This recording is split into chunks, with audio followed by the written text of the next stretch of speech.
Tunay na kalagayan ng ama ni Miss Catherine Bernardo. Abay usap-usapan ngayon sa social media. Ano nga ba ang tunay na ganap? But before that, if you haven't subscribed yet to my YouTube channel, please don't forget to like, share, and subscribe at hit mo na rin ang notification bell for more showbiz updates. Bago tayo of course magpatuloy sa ating updates for today's video, ay nais ko pong pasalamatan kayo for always watching and trusting this channel.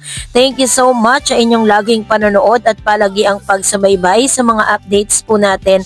Maraming salamat po.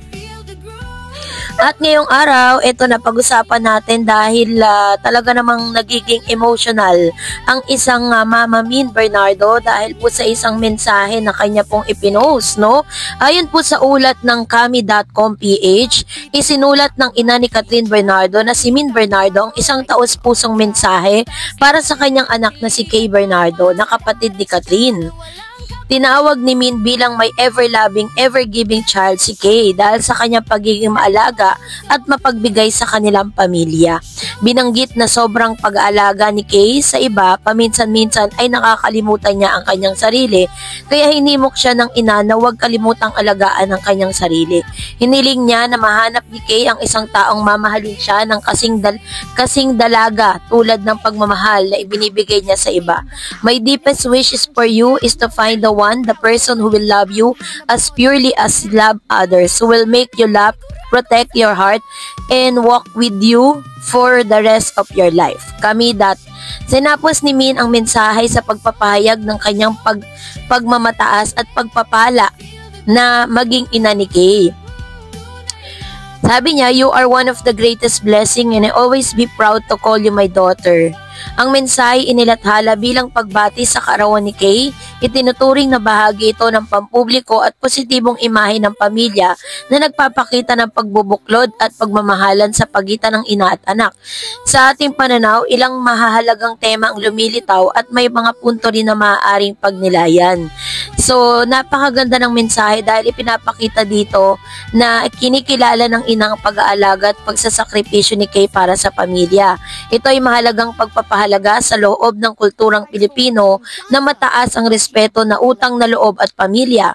Hinikayat din niya na magkaroon ng self-care. Maganda rin na bahaging paalala ng ina, huwag kalimutan ng sarili, hindi lang dapat ibigay ang lahat sa iba. Sa mabilis na buhay ngayon, lalo na sa mga kabataan at sa nasa showbiz, may mataas na inaasahang mahalagang paalala ito, pagmamahal at suporta. Ang mensahe rin ay nagpapakita ng bukod na suporta at pagmamahal sa ina at sa anak na maaaring magbigay ng lakas at kumpiyansa sa kay Kay. So, pangako ng ibig na ang pamamahalin ka kapag sinabi yung the person who will love you as purely as you love others. Magandang idea ito, ngunit may panganib na maging idealistic or magpatunay na kailangan munang maghanap ang isang tao para makamit ang whole happiness.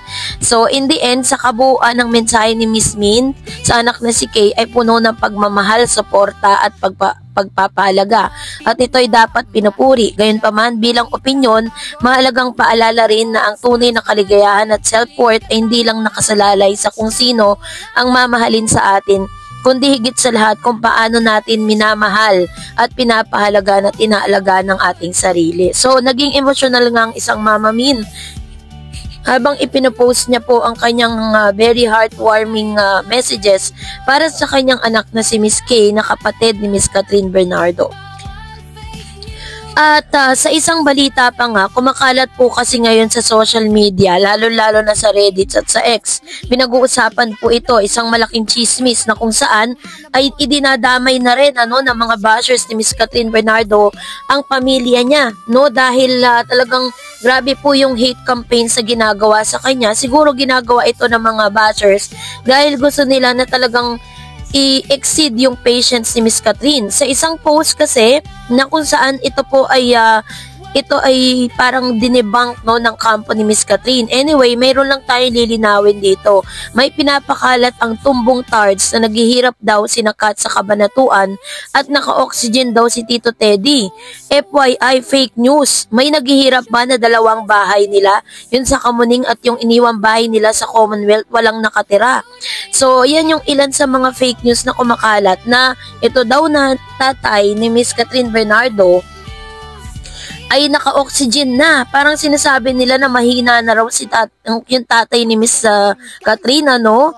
At syempre alam niyo na, kasabay kasi ng successful na karera ni Miss Katrin, talagang parang ano siya, parang lalo po siyang binabash ng marami, lalo na po, no, yung mga bashers niya na sinasabing hindi raw ginagamit ni Miss Katrin Bernardo ang kanyang impluwensya doon po sa kanyang dito po pagdating sa mga political issues, dahil hindi nga daw ito nagsasalita, panay lang daw post ng kanyang mga endorsement sa kanyang IG account na may 20 million na followers. Dahil dito is marami pong nagagalit ngayon kay Miss Katrin. Lahat po ng mga positibong nangyayari sa kanya, lagi pong may kuda ang ilan sa mga netizen. Ngayon, ang kanila namang binibira yung pamilya ni Katrin, kasi inaasahan nila na parang hinahanapan nila ng kahinaan si Katrin. Hinahanap nila yung pinaka-weakest point ni Katrin Bernardo, kung saan gusto nilang mag-out si Katrin dun po sa kanyang pagiging dragon, ano? Pero alam niyo po, kahit despite of all those things, lahat ng mga fake news na lumalabas ngayon, buti na lang may mga taong malapit kay Katrin na itinatama yung balita. Number one, hindi po totoo na itong si Tatay Teddy ay na naka-oxygen na, ganon, mahina na siya.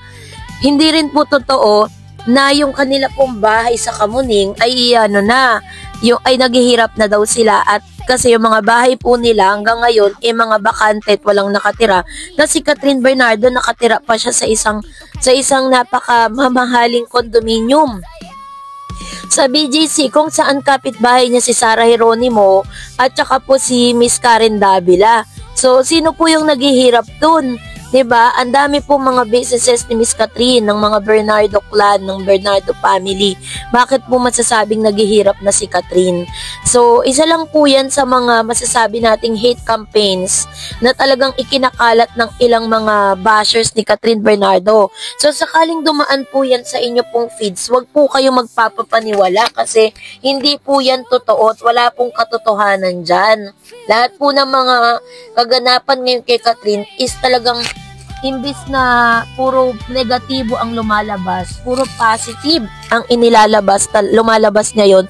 Puro positive po yung mga kaganapan ngayon sa kanya. Katulad niyan, bibigyan siya ng napakataas na parangal at gagawin pa na talagang parang center of attraction ngayon sa Hong Kong, yung lalabas na kanyang wax figurine, So talagang this is really a part talaga ng parang demolition job with Miss Katrin. Pero kahit ano pong gawin ng bashers, ay hindi nila maibabagsak ang isang mabuting tao.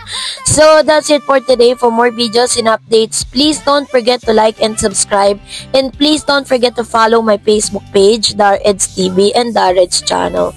God bless everyone.